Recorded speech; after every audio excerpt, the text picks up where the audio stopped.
Bismillahirrahmanirrahim. Assalamualaikum warahmatullahi wabarakatuh. Alhamdulillahi rabbil alamin. Wabihi nasta'in ala umurid dunya waddin.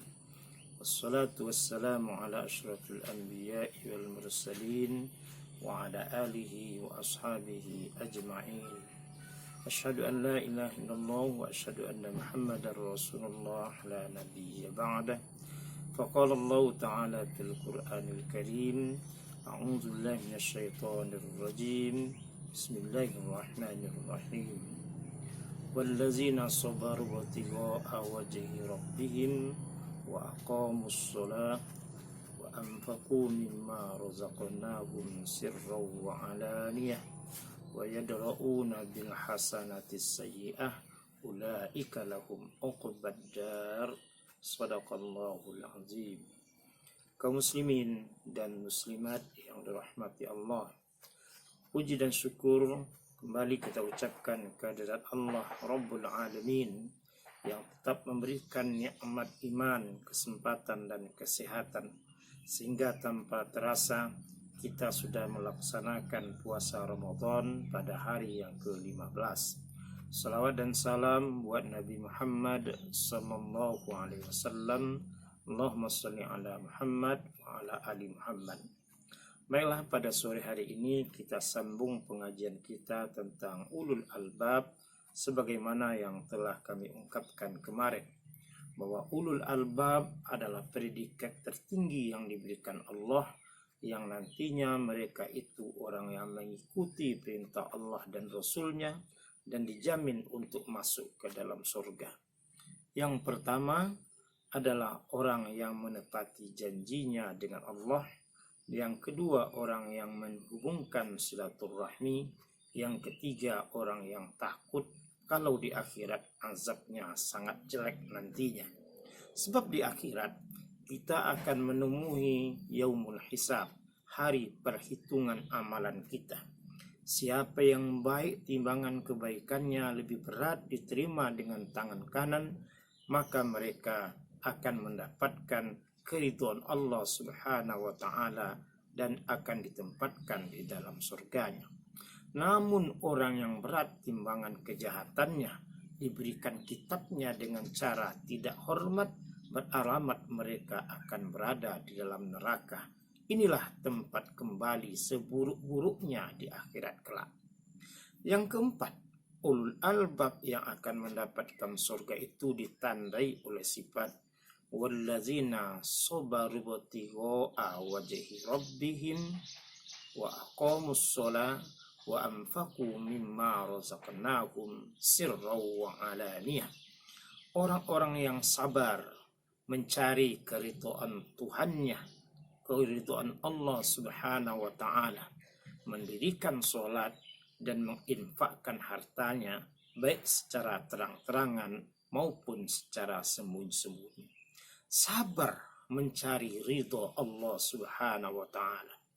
Salah satu tujuan kehidupan kita adalah mencari ridho atau kasih sayang Allah Subhanahu wa taala.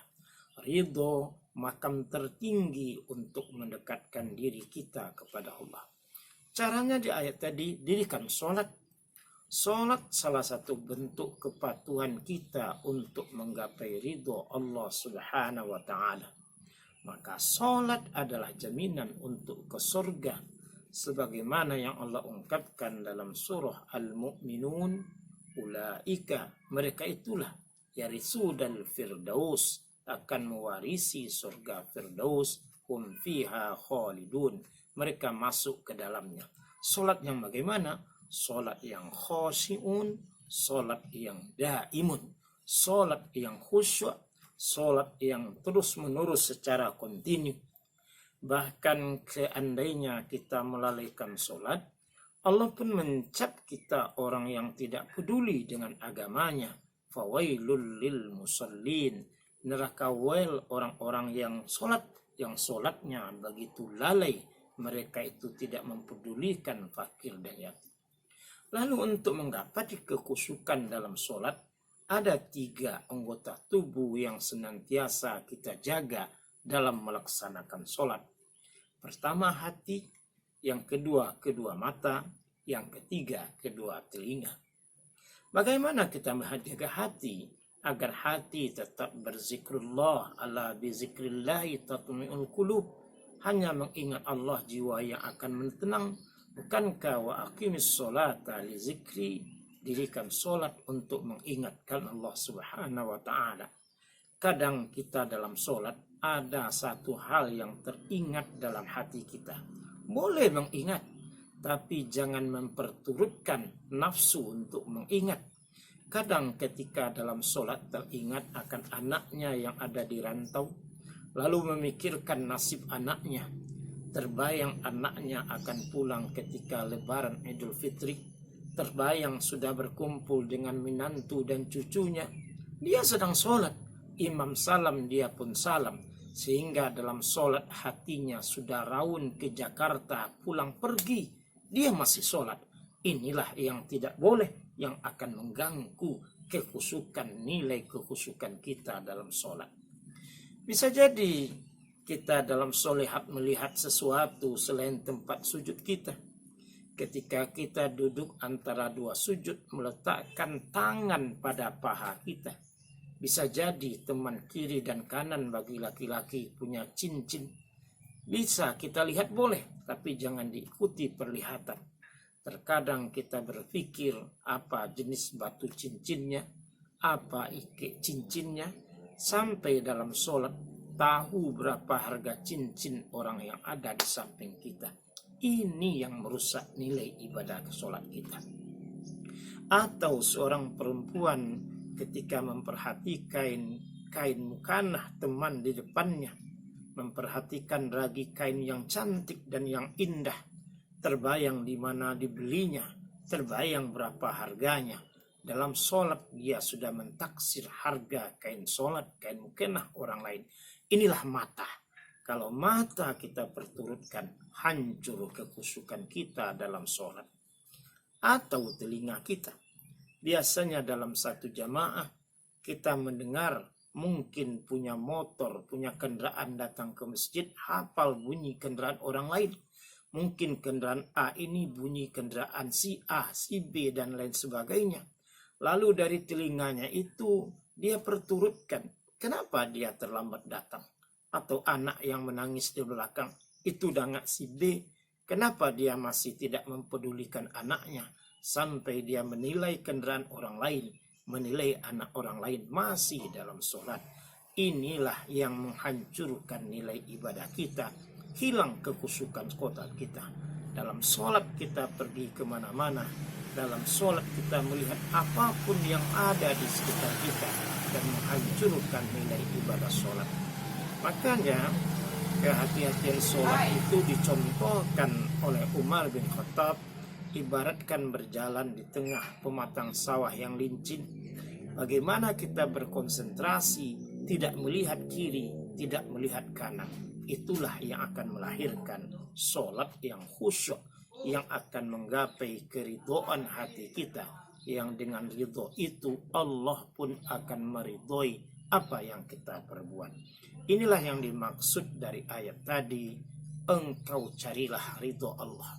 Mari kita rasakan, sudahkah di hati kita ini terbuka tabir channel ilahi ketika nama Allah disebut, ayat Allah dibacakan, sudahkah gemetar hati ini untuk mengingat kepada Allah Subhanahu wa ta'ala.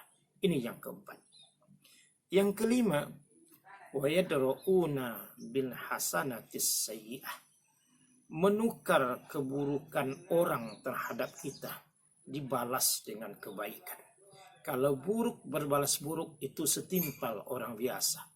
Orang yang istimewa membalas keburukan itu dengan kebaikan, sehingga kebaikan itu menghapuskan dosa-dosa kita berlalu.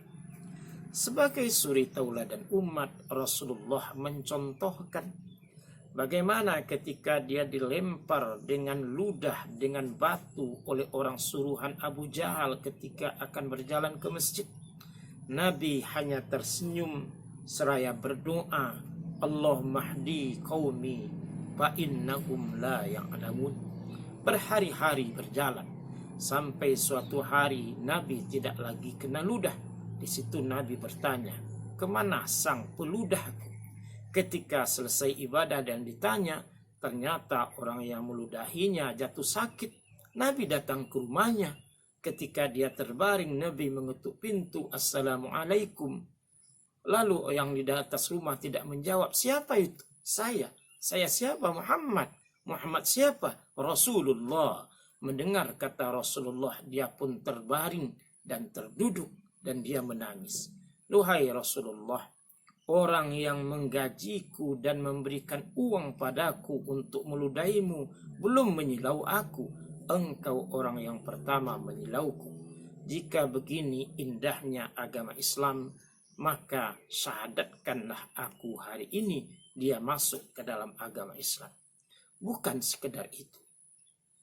Abu Bakar pernah mengalami suatu hal ketika dia bertanya kepada Aisyah, apa amalan mulia Rasulullah di samping melaksanakan ibadah dan lain sebagainya. Maka Aisyah menjawab bahwa Rasul pernah datang ke persimpangan kota Madinah, memberikan nenek buta korma dan susu setiap sore harinya.